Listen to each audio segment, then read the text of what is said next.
ติมันจะเป็นคนทาพวก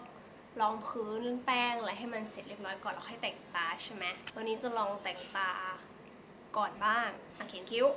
ใช้แป้งแบบนี้พุ่มๆก็ใช้ Brow It ไปน้องฉัดนะคะสีbrown and dark brown นะจ๊ะเราใช้2 สีผสมกัน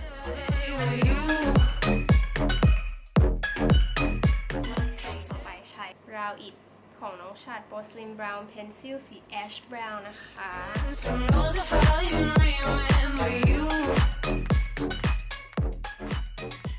ใช้คอนซีลเลอร์ทำให้มันดูคมๆนะ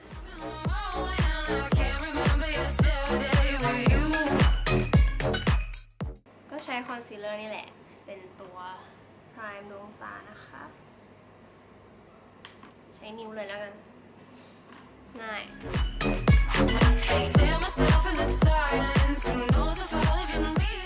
พาเลตที่ใช้วันนี้นะคะคือ ColourPop Give It To Me Straight ข้างในเป็นอย่างนี้โอเคแตะไปนิดเดียวเท่านั้นสีงามมากเลยแต่ก็แบบพอลองใช้จริงๆแล้วรู้สึกว่ามันแบบอยากให้สีเนี้ยมันทองกว่านี้อันนี้มันออกแค่แบบเมทัลลิกขาวๆเนื้ออยากได้ทองแล้วก็แบบน้ำตาลที่มันน้ำตาลอันนี้ก็จะมีคล้ายๆน้ำตาลนะแฟรงค์แต่ว่ามันไม่น้ำตาลขนาดนั้น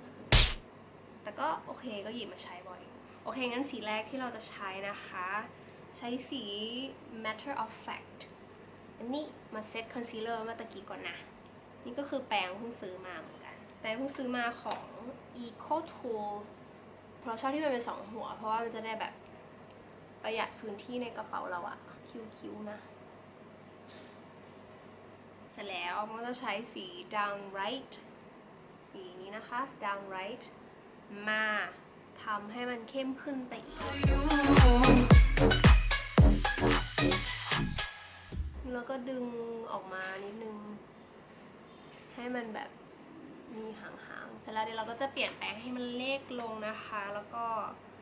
มาใช้สีที่เข้มหน่อย BS คือสีนี้ This one Is there a place to get away ก็ลองลืมตาเช็คดูว่าลืมตาแล้วเราเห็นที่เรานี่ไหมแล้วก็ถ้าไม่เห็นก็เบลนด์ขึ้นมาอีกเสร็จแล้วเราก็อยากให้มันเข้มกว่านี้มันจะใช้แปรงเอาสีแฟรงค์นะคะซึ่งเป็นสีที่เข้มที่สุดของพาเลตนี้เป็นสีออกแบบโมฟเข้มออกน้ำตาลนะคะอันนี้มาลงที่ปลายตาตรงที่เดิมนั่นแหละ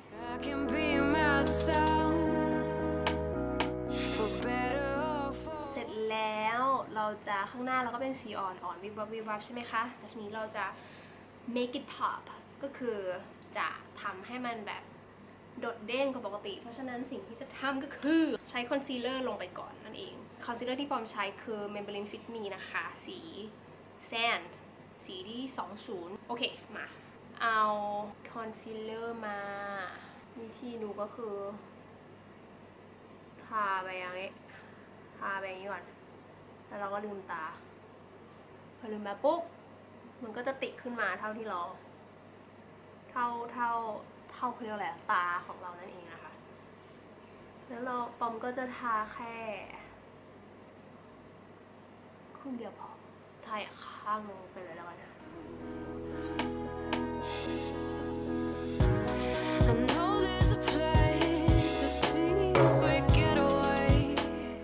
โอเคเราจะเอาสีอะไรดีอะสีดังไรแล้วกันเดี๋ยวนะอยากใช้อีกสีหนึ่งอะอยากใช้สี Candid จะเป็นเหมือนแบบเมทัลลิกอะเมทัลลิกวับนะชมพูเหลือบๆทาตรงกลางน่าจะสวยมานี่คือความ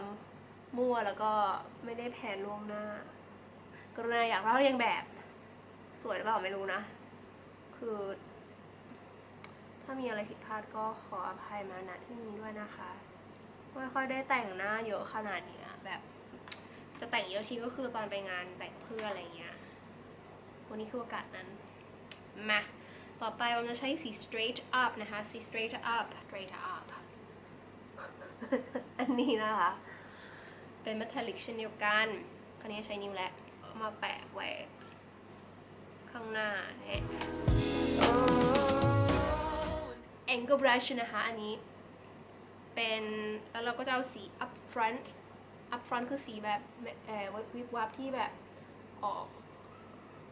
ขาวๆตรงนี้นะมาทำให้คัดครีสเรากลับมาชัดเหมือนเดิม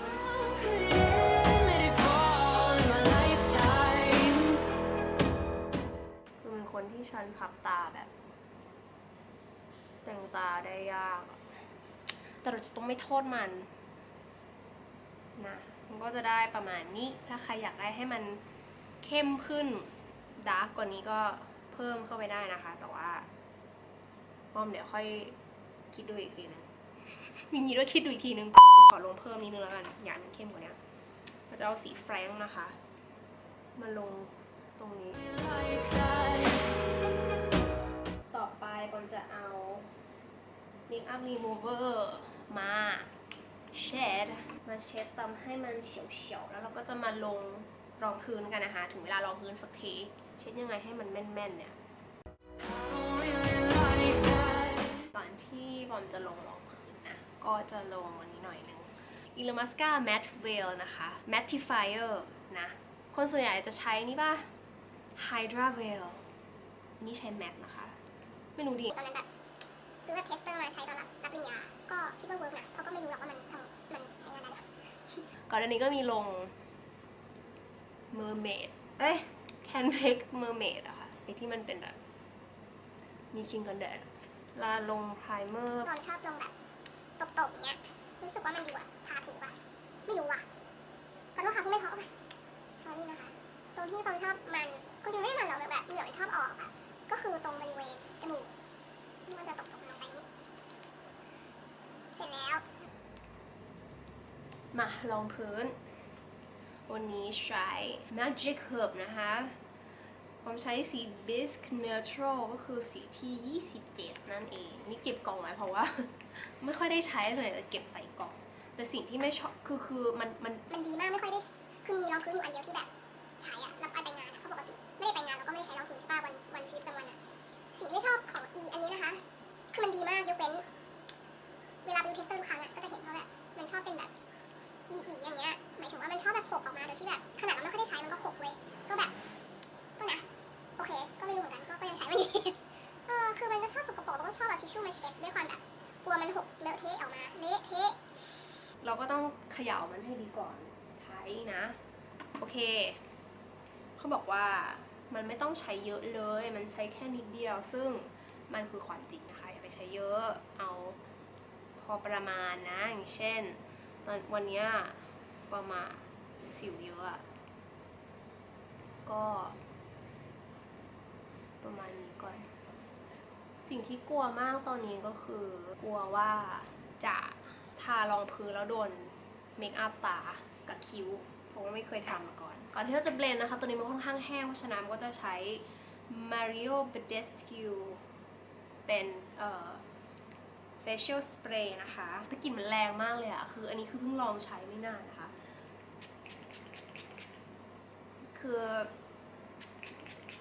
กลิ่นมันค่อนข้างแรงอะเหมือนรู้ว่าแบบน้ำหอมเยอะเพราะฉะนั้นถ้าใครแพ้พวกน้ำหอมเนี่ยอย่าใช้นะคะ ทีนี้เราก็จะมาแล้วทีนี้จะทายยังไงให้มันไม่โดนคิ้วอะฮะเห็นเขาทำกันดูง่ายๆเนาะ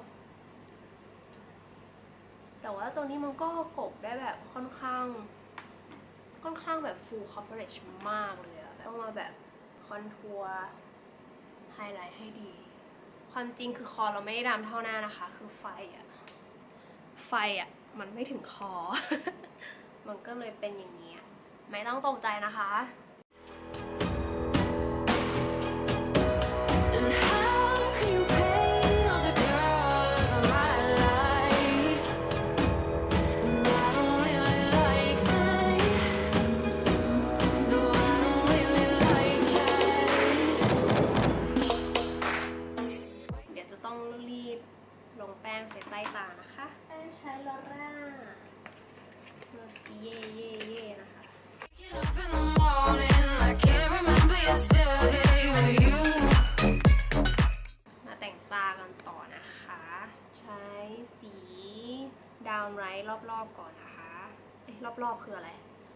ก็คือ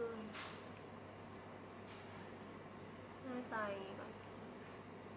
ยังไม่ถึงหัวตานะ แค่เกือบเสร็จแล้วก็ใช้สี BS นะคะ BS กับ Frank ผสมกันไปเลยแล้วกัน ก็พยายามให้มันตอบข้างบน ก็จะ tight line นะคะ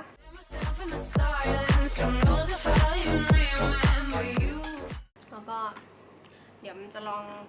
ติดขนตาดูกันว่าแบบเวิร์กไหมโมข้างล่างหน่อยแล้วกันนะนิดเดียว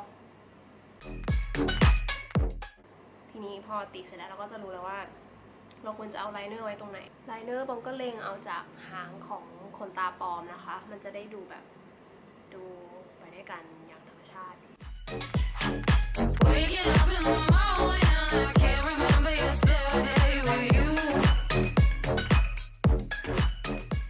มันจะคอนทัวร์ด้วยฮูล่านะคะ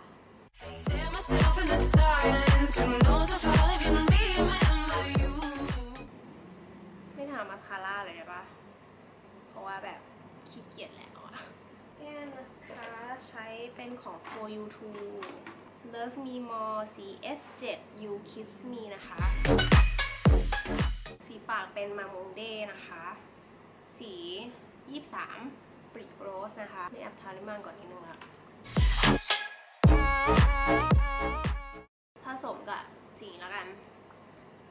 For You To Your Mind นะคะ สี 03 มา X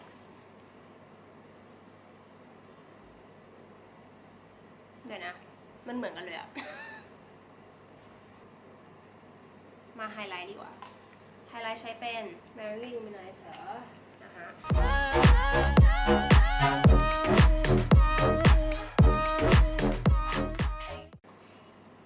ว่าเสร็จแล้วล่ะ ก็เดี๋ยวไปใส่คอนแทคเลนส์นิดนึง